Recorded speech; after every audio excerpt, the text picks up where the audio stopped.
हम लोग lossless compression के सारे टाइप्स हम लोगों ने पढ़ लिए थे। खुशी, आपकी परफॉर्मेंस अच्छी है, very good.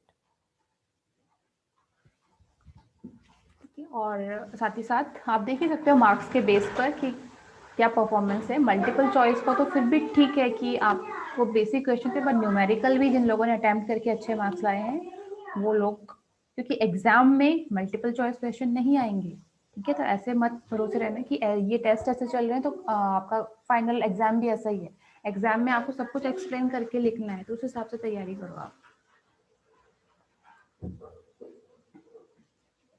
Yes Vanshita, your performance is also good. Rishiraj, आपका तो टेस्ट नहीं हुआ, बट आई नो आप काफी इंटरेस्ट से पढ़ते हो, बहुत अच्छी बात है।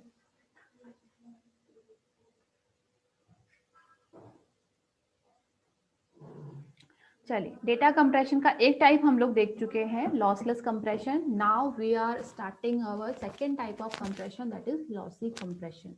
तो मैंने क्या इसमें कुछ पढ़ाया है, जैसे मुझे याद आ रहा है कि कुछ इमेज का नहीं पढ़ा। चलिए स्टार्ट करते हैं लॉसी कंप्रेशन। तो लॉसी कंप्रेशन वो कंप्रेशन होता है जिसके अंदर की हमारा जो डेटा होता है वो लॉस हो जाता है कहीं ना कहीं थोड़ा बहुत, ठीक है। आफ्टर कंप्रेशन, बिफोर कंप्रेशन अगर उसमें 100 बिट्स हैं तो आफ्टर कंप्रेशन हो सकता है कि 90 बिट्स हो या 95 हो या फिर 100 ही हो, लेकिन कुछ चेंज हो गई हो। This is possible in lossy compression. इसीलिए लॉसी कंप्रेशन के अंदर उस टाइप के डेटा को कंप्रेस किया जाता है जिसमें कि थोड़ा बहुत चेंजेस होने के बाद भी उस फाइल के जो आउटपुट है उस पर कुछ इफेक्ट ना हो। जैसे कि अपनी ऑडियो होती है, वीडियो होती है, इमेजेस होती हैं, इनको हम लॉसी कंप्रेशन के अंदर कंप्रेस करते हैं, क्योंकि अगर इसमें थोड़ा बहुत माइनर चेंजेस आ भी जाएं तो हम वो नोटिसेबल भी नहीं होते हैं, हम उनको नोटिस भी नहीं कर पाते कि कुछ चेंज हुआ है इसमें, ठीक है। इसलिए हम इसको इस कैटेगरी में रखते हैं। और बेनिफिट क्या मिलता है? तो बेनिफिट हमको बहुत सारे मिलते हैं, जैसे कि इसमें बहुत अच्छा कंप्रेशन हमको प्रोवाइड होता है, बहुत कम हो जाता है आफ्टर कंप्रेशन आपकी इस फाइल का साइज, ठीक है। और आपको पता ही है कि टेक्स्ट फाइल तो इतना स्पेस लेती नहीं है, लेकिन वीडियोस मूवीज आप देखते होंगे तो कितना स्पेस लेती है, तो उनको कंप्रेस करने के लिए हम इसीलिए लॉसी को यूज करते हैं ताकि उसका साइज कॉम्पैक्ट हो जाए, कम हो जाए, ठीक। तो उसके कुछ पॉइंट्स हम लोग देख लेते हैं यहाँ पर quickly. Lossy compression is one that does not promise that the data received is exactly the same as the data sent. The data may be lost. ठीक है, ये कोई प्रॉमिस नहीं देता है कि मैंने जो डेटा भेजा है वो बिल्कुल सेम होगा, कि जो ओरिजिनल डेटा था उसके जितना सेम होगा। तो कुछ ना कुछ डेटा यहाँ पर हो सकता है कि लॉस हो जाए, मे बी, ऐसा नहीं कि लॉस होगा ही होगा, but may be loss. This is because the lossy algorithm remove information that it control later restore.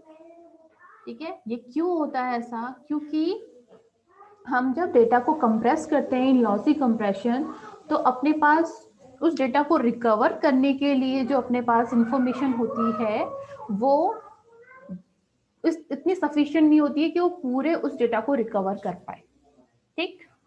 Then third point is lossy algorithm are used to compress still images, video and audio.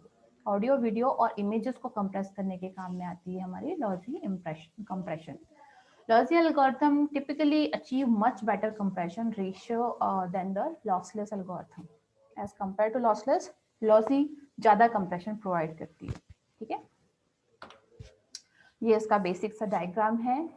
Lossless और lossy के बीच में difference भी पूछ सकते हैं कभी कभी exam के अंदर, तो आपको वो विद डायग्राम एक्सप्लेन करना है और पॉइंट्स तो देने ही हैं विद डायग्राम। जब भी डिफरेंस पूछा जाए एग्जाम के अंदर, वैसे तो आप लोग को पता होगा, आप 12th करके आ रहे हो पूरे यहाँ पर, तो कई कंपैरिजन एंड डिफरेंसेस आपने बताए होंगे अभी तक भी, बट बेस्ट मेथड क्या है? ब्लॉक वाला सिस्टम। इसका ये पॉइंट तो इसका ये पॉइंट, इसका ये पॉइंट तो उसका वो पॉइंट, ठीक है। दोनों मैचिंग होने चाहिए और क्या डिफरेंस है वो बताने चाहिए। लास्ट में हो सके तो एक डायग्राम भी दे दो, तो वो तो सबसे अच्छा, ठीक है, वहां से क्लियरली दिख जाए कि स्टूडेंट बच्चा क्या कहना चाह रहा है। तो यहाँ पर देखो लॉसलेस कंप्रेशन में क्या है, lossless compression, original data after compression पूरा डेटा रीस्टोर हो जाता है, ठीक है, तो यहाँ पर देखो जो पहले वाला ब्लॉक है वो बिल्कुल सिमिलर है दूसरे वाले ब्लॉक के, यानी कि ये पूरा का पूरा ओरिजिनल डेटा और रीस्टोर डेटा दोनों सेम है। लेकिन लॉजी में क्या है, देखो ओरिजिनल की शेप देखो और रीस्टोर डेटा की शेप देखो, तो दोनों चेंज है। तो ये डायग्राम क्या बता रहा है कि यहाँ पर तो एग्जैक्ट रेप्लिका मिलती है हमको, एग्जैक्ट इमेज मिल रही है हमको after compression and before compression, लेकिन यहाँ पर नहीं मिल रही। यहाँ पर कुछ ना कुछ चीज लॉस हो गई है, जिसकी वजह से जो रीस्टोर्ड इमेज बनी वो थोड़ा अलग है ओरिजिनल इमेज से। ओके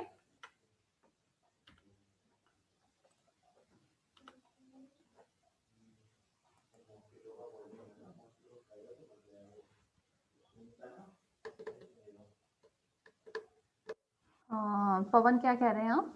ब्लॉक को डायग्राम में साइज से नोट कर सकते हैं। साइज मैंने कहा था ना, साइज हो सकता है चेंज हो सकता है चेंज ना हो, लेकिन लॉस ऑफ कंटेंट यहाँ पर हो सकता है। तो आप डायरेक्टली साइज मत लिखना, इस तरह से शो करोगे तो ज्यादा सही है। ओके, नितेश पूछ रहे हैं कि क्या लॉस हो जाता है। तो नितेश, जैसे कि लॉस का मतलब जैसे अपने इमेजेस हैं,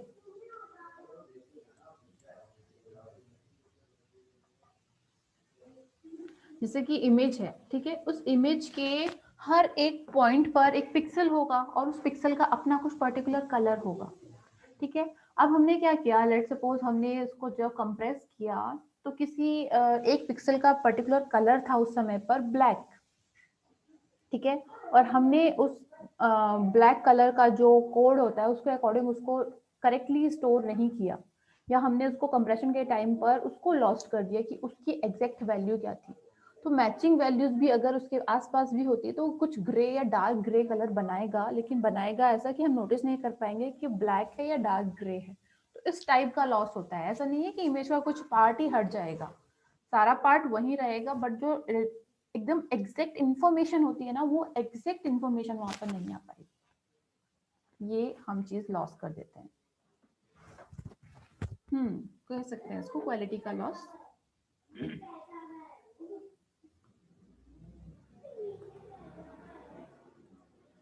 now example of logy compression, तो एग्जाम्पल पे आ जाते हैं हम लोग, जो रियल हम कंप्यूटर्स में यूज करते हैं उनकी हम अब बात करेंगे। यहाँ पर जेपीईजी इमेज, जेपीईजी जो आपका जेपैग भी जिसको हम बोलते हैं, जॉइंट फोटोग्राफिक एक्सपर्ट ग्रुप, ठीक है, इसकी फुल फॉर्म। तो जेपीजी और जेपीईजी जो इमेजेस होती है, ये फाइल फॉर्मेट जो है वो अपने आप में पूरा कंप्रेशन का फॉर्मेट है। उसके अंदर आपकी जो इमेजेस है उसको हम कैसे कंप्रेस कर सकते हैं, वो सारी टेक्निक आ जाएगी इसके अंदर। देन एमपैग है, एमपीईजी वीडियो कंप्रेशन के लिए, और MP3 है फॉर ऑडियो फॉर्मेट्स। बाकी इनके बहुत सारे वर्जन्स होते हैं अपने पास, JPG1, JPG2, JPG3, बट ये ब्रॉड कैटेगरीज हैं। First category is for images JPEG, MPEG for video and MP3 for audio compression. तो तीनों को हम वन बाय वन पढ़ने वाले हैं। सबसे पहले हम इमेज कंप्रेशन पढ़ेंगे। ध्यान से सुन लीजिए आप एक चीज, इमेज कंप्रेशन को आप ठीक से पढ़ लेंगे तो आपको वीडियो कंप्रेशन में कोई प्रॉब्लम नहीं आएगी, ठीक है, क्योंकि वीडियो क्या होता है, कॉम्बिनेशन ऑफ फ्रेम्स ही तो है। कॉम्बिनेशन ऑफ फ्रेम्स मतलब फ्रेम क्या है, एक इमेज है ना। तो हम ये कह सकते हैं कि वीडियो एक कॉम्बिनेशन ऑफ इमेजेस ही है। तो जब हम इमेज को कंप्रेस करें, तो जब हमें वीडियो कंप्रेस करनी है तो हम वीडियो को एक साथ कैसे कंप्रेस करेंगे, हमें उसकी जो छोटी छोटी इमेजेस जो उसके अंदर इंक्लूडेड है उन्हीं को तो कंप्रेस करना पड़ेगा। तो अगर आप इमेज कंप्रेशन सीख जाएंगे तो वीडियो कंप्रेशन का भी आधी चीजें आप सीख गए, दैट मीन्स, ठीक है। इसलिए इमेज कंप्रेशन को ठीक से समझना, तो आपको वीडियो कंप्रेशन में कोई प्रॉब्लम नहीं आने वाली। और अगर नहीं समझेंगे, तो अभी नहीं समझ रहे इमेज कंप्रेशन, तो वीडियो कंप्रेशन में जाकर के वो चीजें कंफ्यूजन क्रिएट करेंगी कि ऐसा कैसे हुआ, ठीक। तो स्टार्ट करते हैं with JPEG compression. JPEG compression. is an image compression standard which was developed by Joint Photographic Expert Group. Full form भी आ सकती है कहीं पे लिखने के लिए, तो ये इसकी फुल फॉर्म है। In 1992 it was accepted as an international standard. International standard है ये, वर्ल्ड वाइड एक्सेप्ट किया जाता है। JPEG is lossy image compression method, और किस कैटेगरी में आता है, लॉसलेस या लॉसी, और लॉसी में आता है। JPEG compression uses the DCT, discrete cosine transform method for coding transformation। ठीक है, इसके अंदर भी मल्टीपल स्टेप्स आएंगे, जस्ट लाइक अपने ऑडियो में आ रहे थे, हमने क्या क्या देखा कंप्रेशन के मेथड जो हमने वो देखे थे ना, सैम्पलिंग एंड ऑल, वो इसमें भी आएगा अभी। ठीक है, तो वो जो डिजिटाइजेशन वाला देखा था हमने, इमेज को कैसे डिजिटाइजेशन करते हैं उसका, वो चीजें भी इसके अंदर इंक्लूड होंगी, तो वो हम आगे देखेंगे इसके अंदर अभी। It allow a trade off between storage size and the degree of compression can be adjusted. ठीक है, कितना हमको कंप्रेस करना है और स्टोरेज साइज उसके अकॉर्डिंग कितना कम होना चाहिए, वो हमको फुल इसका बेनिफिट हमको प्रोवाइड करता है, बहुत अच्छा हमको कंप्रेशन प्रोवाइड करता है इन इमेजेस JPEG। ये इसका डायग्राम है, सबसे इम्पोर्टेंट डायग्राम जो आपको JPEG कंप्रेशन अगर आपसे पूछा जाए तो आपको ये बनाना ही है। ठीक, तो ये डायग्राम देखो क्या बोल रहा है, यहाँ से स्टार्ट हो रहा है कंप्रेशन, ये अभी रॉ इमेज डेटा है, यानी कि अपनी इमेज है विदाउट कंप्रेशन, और यहाँ पर आकर ये कंप्रेस हो गई यूजिंग JPEG कंप्रेशन टेक्निक। ठीक है, ये बिफोर कंप्रेशन है या आफ्टर कंप्रेशन है, ये आपकी सेंडर साइड है और ये आपकी रिसीवर साइड है। ठीक, तो अगर हमको एक रॉ इमेज को भेजना है कहीं पर या स्टोर करना है थ्रू JPEG टेक्निक, ठीक है, तो वहां पर इतने आपके स्टेप्स इंक्लूड होते हैं, और जब वो वापस रिकवर की जाती है इमेज, तो यही सारे स्टेप रिवर्स में फॉलो किए जाते हैं। ठीक है, जैसे कि आप एक गिफ्ट रैप करते हो ना, किसी को गिफ्ट करना है कोई चीज़, तो क्या करते हो, पहले वो चीज़ रखते हो, फिर उस पर रैपिंग करते हो, फिर उस पर वो रिबन लगाते हो, फिर उस पर वो टैग वैग जो भी आप लगाते हो, तो वो तो है पैकिंग का प्रोसेस। जब आप उसको अनपैक करते हो तो क्या करते हो, जिस सीक्वेंस में आपने वो सब चीज़ें की थी उसी सीक्वेंस में वापस करते जाते हो। ठीक है, पहले रिबन हटाओगे, देन वो रैप हटाओगे, देन वो बॉक्स खोलोगे, देन वो चीज़ निकालोगे, तो बिल्कुल रिवर्स हो गए दोनों प्रोसेस। तो ये भी ऐसा ही है, कंप्रेशन के टाइम पे जो स्टेप्स हम फॉलो करते जा रहे हैं, डीकंप्रेशन के टाइम पर वही वापस रिवर्स में करते जाएंगे उनको। ठीक है, तो कंप्रेशन के टाइम के जो स्टेप्स हैं वो है colour transformation first step, then down sampling, then forward DCT, then quantisation and then encoding, और एनकोडिंग के बाद आपकी फाइनल JPEG इमेज कंप्रेस हो जाती है। ये सारे स्टेप हम पढ़ेंगे आगे अभी one by one. In decompression, यानी कि जब हम इमेज को डीकम्प्रेस करते हैं, तो सबसे पहले एनकोडिंग का रिवर्स होता है डिकोडिंग, क्वांटाइजेशन का रिवर्स होता है डीक्वांटाइजेशन, फॉरवर्ड DCT का रिवर्स होता है इनवर्स DCT, और डाउन सैम्पलिंग का रिवर्स होता है अप सैम्पलिंग, और कलर ट्रांसफॉर्मेशन यहाँ पर भी आपका पहले स्टेप था वो आपका यहाँ पर लास्ट स्टेप होता है, उसके बाद अपनी वापस से वो इमेज रीस्टोर हो जाती है। ओके, तो ये था मेन आपका डायग्राम JPEG कंप्रेशन का। अब इसको हम वन बाय वन समझते हैं स्टेप्स को।